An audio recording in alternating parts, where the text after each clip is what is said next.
তো আগের ভিডিওতে তো দেখিয়েছিলাম যে আমরা ডেকাসল্যান্ড গেছিলাম, তো ওখান থেকে বেরিয়ে গেছিলাম যে বেলুড় মঠে যাব।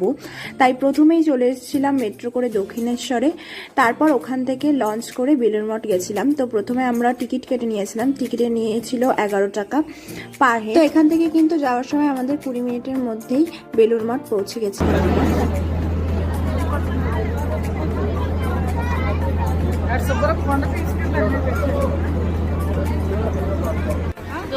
আমরা চলে এসেছি বেলুড় মঠে। এখানে আমি আগেও 2-3 বার এসেছিলাম, কিন্তু এই সন্ধ্যার আরতি দেখতেই সেদিন মূলত গেছিলাম, আগে কখনো দেখা হয়নি।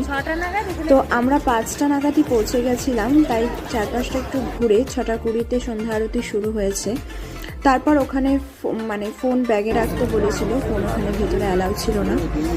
তারপর আমরা আরতি দেখার পর 7:30 নাগাদ আবার লঞ্চে করেই ফিরে আসি। তো ভিডিওটা ভালো লাগলে সাবস্ক্রাইব করে দিও।